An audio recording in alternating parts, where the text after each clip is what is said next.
Legal, pessoal! Com esta aula número 6, forças devidas à pressão, encerraremos a primeira parte de nosso estudo de fenômenos de transportes, encerrando a estática dos fluidos. Princípio de Pascal, prensa hidráulica. Uma das propriedades mais interessantes de um fluido e que acaba resultando em aplicações úteis é que, quando aumentamos a pressão sobre sua superfície superior, o aumento da pressão se transmite a todos os pontos do fluido. Este fato é conhecido como princípio de Pascal. Enunciando: a pressão que se aplica a um fluido se transmite integralmente a todos os seus pontos, bem como às paredes do recipiente que o contém. Uma aplicação bastante simples desse princípio é a prensa hidráulica, mostrada na figura ao lado.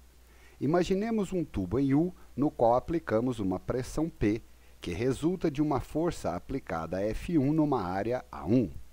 Essa pressão se transmitirá integralmente à outra extremidade, na qual exercerá uma força F2 sobre a área A2. Princípio de Arquimedes, empuxo. Os fluidos exercem uma força vertical, para cima, sobre os objetos imersos nele. Essa força é conhecida como empuxo. Arquimedes entendeu muito bem esse fenômeno e enunciou em seu livro, Sobre os Corpos Flutuantes, sua famosa lei. Qualquer objeto sólido imerso num líquido perde peso de tal forma que o peso perdido é igual ao peso da quantidade de líquido que ele desloca.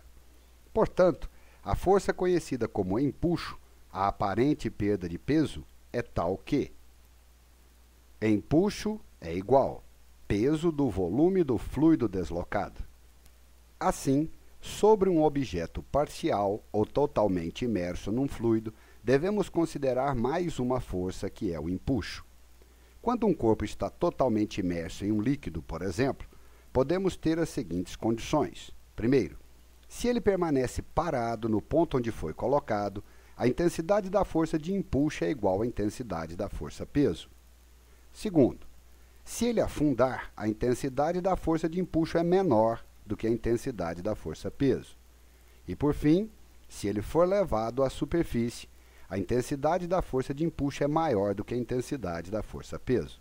Para calcular o valor do empuxo exercido sobre um corpo parcial ou totalmente imerso em um fluido, basta utilizar a equação empuxo igual γV, onde γ é o peso específico do fluido e V é o volume do líquido deslocado, ou seja, o volume de sólido que está imerso no fluido. Algumas observações importantes. Primeiro, quando o corpo está totalmente mergulhado no líquido, o volume de líquido deslocado corresponde a todo o volume do corpo. Segundo, quando o corpo está parcialmente mergulhado no líquido, o volume do líquido deslocado corresponde ao volume imerso do corpo. O empuxo ocorre devido à diferença de pressão que o corpo sólido recebe do fluido quando mergulhado nele. Na figura acima, mostramos que a parte superior do sólido recebe pressão menor que a parte inferior que está mais profundamente mergulhada. Essa diferença de pressão entre a parte superior e inferior provoca uma força resultante, vertical para cima. Muito bem, pessoal. Com esta aula, encerramos o estudo de estática dos fluidos.